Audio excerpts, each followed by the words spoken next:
Welcome back to Daytime. You can find us at RogersTV.com. All kinds of great clips. In fact, you can probably find clips of this man.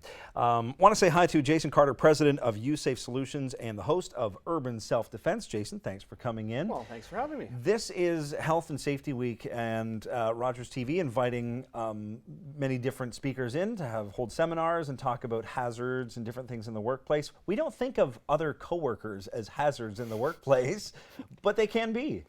Exactly. What I do is I help businesses as well as career professionals to help them understand and implement Bill 168, which is help you keep in compliance with your Occupational Health and Safety Act in regards to your violence and harassment in the workplace. This could be a fine line, right? I mean, some people may not know what that line is.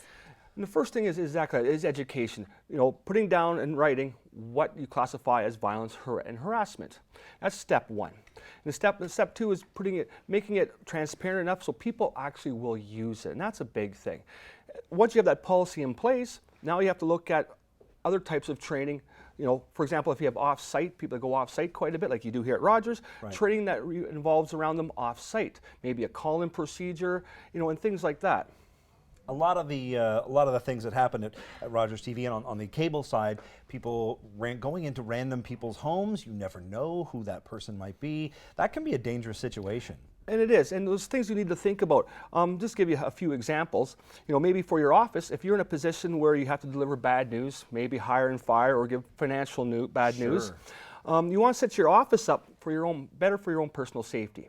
So you want to set your office up so you're closer to the door than the person you're talking to, because you want to be the first guy out of that room, first person out, not the person. Typically not what you see. That's like the opposite, right? It's the opposite exactly. in most offices. You want to take the next step, for example, maybe remove anything that could be used as a projectile or a weapon off your desk. So and most people have a letter opener or paperweight. Paperweight, the bowling trophy, picture of the family, things like that. I'm not saying to get them out of your office, just put them out of sight, out of reach. Sure. You know, and one other quick tip for your office is, you know, give yourself a chair with wheels and your client a chair without wheels.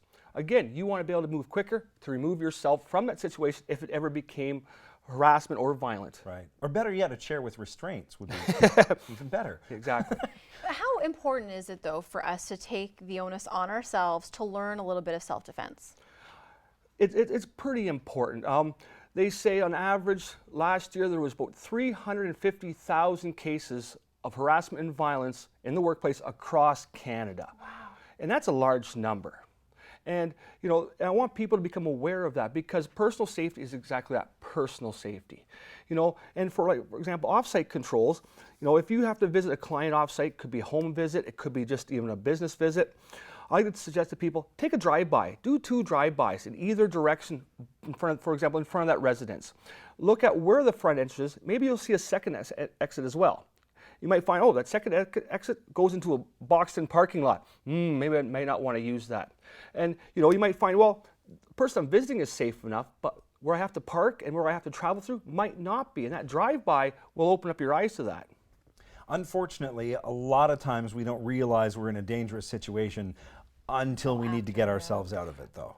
Exactly, and that's why, you know, you try to do those little pre-steps to help you understand and what controls you can put in place, because you might do your drive-by and everything's really good. Sure. Okay, I can proceed easily. You might drive by and maybe the neighbor's out cleaning his shotgun. I don't know. You might decide, hey, maybe I'll call this fellow and say, you know, I'm running behind and maybe we can book this tomorrow. Yeah, in a shotgun-free zone. Maybe, exactly. preferably. That must frustrate you, though. You probably get a lot of calls after the fact, after something's already happened to somebody. And that's usually what it is. I'll go meet people or I'll see people and say, hey, Jason, you know, guess what happened to me the other day? My car was broke into or something, you know, and then it suddenly brings their attention. But if we as people be proactive, we can reduce that level of risk.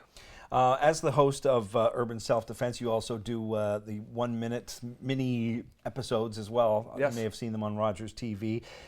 You're actually going to take us basically through one of these 60-second training sessions coming up in a little bit. What are we going to be learning? We're going to look at, if we have basically 2 situations. The first one will be a frontal attacker basically grabbing you and you're trying to defend yourself, saying no, you know, please leave me alone. And the other one we'll look at if someone ever came up behind you and maybe grabbed you around the waist space. You could be walking, jogging, different situations. Kind of like what we're seeing right now. Exactly. Would you say these are of the physical confrontations that people are most likely to experience? These would be the two most common. Typically, yes. For the average person that just doesn't hang out in the bars every day and things like that, the average person, you'll be, unfortunately, the person will be looking for you, almost like stalking you to a certain degree, because they're looking for an easy target. And most of those times, it could be a grab from behind, because that's that surprise. Yeah. Or they've already got in front of you, they've said something, and you get your hands up saying, defensively saying, no, please don't, and they grab you. So we're going to look at those two pretty common situations. Sounds good. Okay. You ready? You're going to be the attacker? All right, Scary Ken here. I'm going to take him on after this short break. We'll learn more techniques in self-defense when we return. Well, I'm looking forward to being a judge for this one. It's the Hall of Fame Selection Night. Join me Friday, May 11th at the Progress Building. For more information on this fantastic event, westernfairdistrict.com.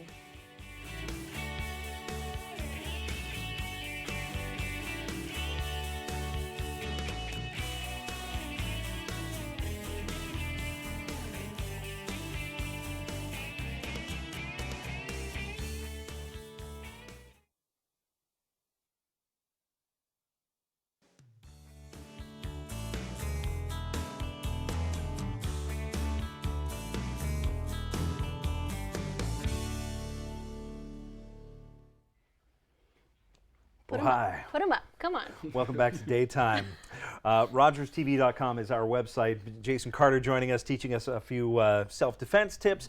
And first of all, the first tip would be, don't get yourself into a situation where you need to do this. Don't do this. Right? Exactly. The greatest self-defense is not putting yourself in a position to have to defend yourself. Okay. That's rule number one. Rule number one. But unfortunately, bad things can still find good people. Absolutely. So we're going to look at a couple simple self-defense today. So the first one, this could be a situation where, let's say you're the bad guy. Okay. You're the thug. I can be the bad guy, yes. Okay. And this lovely lady doesn't want nothing to do with this. So she has her hands up. Oh, no. This is not surprising. And the biggest thing is she wants to make some space. You don't want to hold them here. She wants them out from herself to create that more personal space for her. Farther back you are, safer she is. Right. Okay? Yep. In this case, your hands are up nice and high saying, please leave me a note.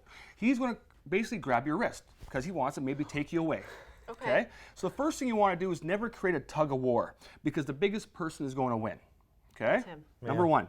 Second thing is we're going to look at the weakest point of his grip, which is right here. Right where my fingers and thumb meet? Exactly. That's the weakest point of a human's grip. So to pull against anything else, you're never going to get away. So we're going to try to come through here. Okay. So you have your hands up. He grabs your hand. So now, depending on the level of aggression, what we're going to do is I want you to basically loosen him up, which means you're going to kick him. You want to take his mind off of this. Okay? So it could be a kick to the groin, to the leg. As soon as you kick, and you step back, I want you to take your thumb and draw it to basically to your underarm of the other side, to your armpit, or underneath your arm. Kick. Ready? So kick. Ready. And draw back. Perfect. Okay? And the biggest thing is when you do that, now you want to make, typically you want to make some more space, right? Because that's their whole goal is to get this stopped. To get away. Exactly. Because their whole goal is just to stop this and remove ourselves safely from it. So let's try it again. Your hands are up. He grabs your hand. You're going to strike him. Pull it away. Good. And always try to pull down because that way you're going to be pulling between his thumb. Let's do it again. Yeah, One more time. Except, can you stop kicking me in the groin? Sorry, I have long shoes. Sorry. I know. My bad. Whoopsie. Well, we know that works. Yeah, that's a good move. It works. I don't even want to grab you. So you're coming at me. Coming at you. So you kick. You're going to pull it down. Perfect. And it can be that simple. And was it hard to pull out of his grip? Not really. No, because again, you're not going to fight against someone's strength, and there's no need to do that. We're going to fight against the weak points of his body, and that was as simple as his grip. Absolutely. Okay. That works. All right, scenario number two. Scenario number two is a little more horrible. We're going to look at maybe you could be walking along, jogging, and someone comes up behind you to grab you. Okay? That's scary. And It you is know scary. what? As a woman, I'm constantly doing that. I'm constantly looking over my shoulder because. You know what? Even guys do that too. Do they? Absolutely. Oh, yes. You never know. We might not especially- admit it at times, but you mentioned jogging. That's got to be a big one because you put those earbuds in your ears and you're immediately unaware of a lot of stuff going on. and I'm a around you. firm believer not to wear earbuds when you're jogging because again, you can't hear what's around you. Or if you are going to, only put one in. Yeah. Then you can still hear what's going on around you. Right. All right. So you're the guy that's always singing to himself while he's running. That's Yes, awesome. yes. All right. Okay, so what are we going to do here? Basically, she could be walking along, her back is turned, and you're just going to come up and basically grab her around her waist. Boom, like that. Perfect. First thing you want to do is make some space between you and the attacker. So I want to take one step forward, doesn't matter left or right. Boom. As soon as you do so, you see what happens? He gets pulled forwards, and you've made some space between you. Okay. Next thing you do, is get rid of this grip. Okay? So we're going to look at how to open up his hand. So we're going to simply try two different versions. One, you're going to take basically your knuckles, and you're going to treat the back of his hand as a drum. And you're going to take your knuckles, and you're going to drum the back of his hand. Okay? You'll probably admit that does get very sore very fast. Yeah, my Really? fingers are tingling. Okay. Yeah, Oh, thanks. yeah. Okay, if he still doesn't let go, option number 2 is you take your one hand and you're going to trap his hand. You're going to hold it down, nice and firm. Okay? Try not to cover his fingers up, though. Now you're going to reach with your other hand and dig at his little pinky. Little pinky. And you're going to peel it back towards him.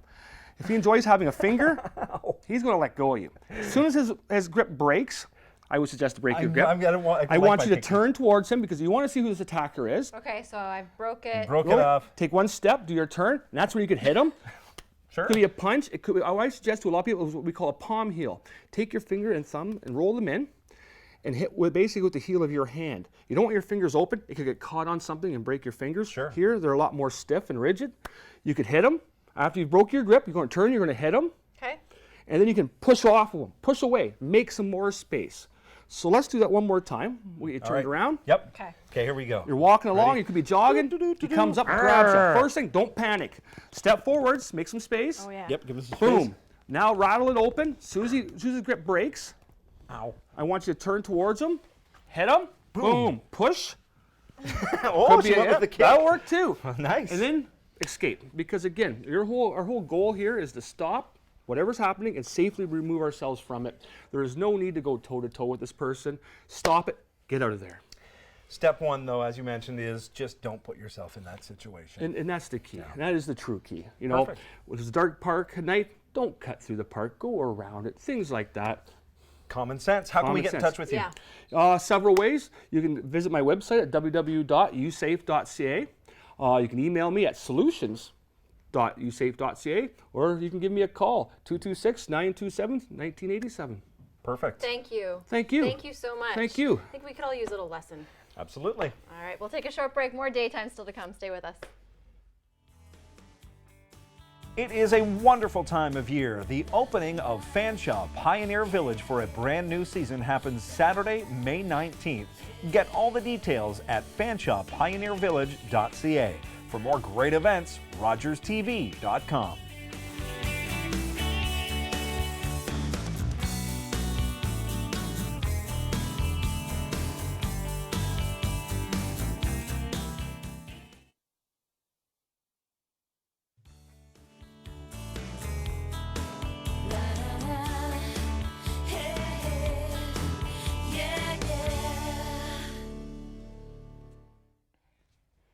All right, welcome back to the show. Gotta give a shout out again to Jason Carter from Urban Self-Defense. Usafe.ca is where you can get in touch with him. We were joking a little bit through that, but it's very serious and we should take it seriously. Absolutely. Pure pleasure for me though, slightly painful for you.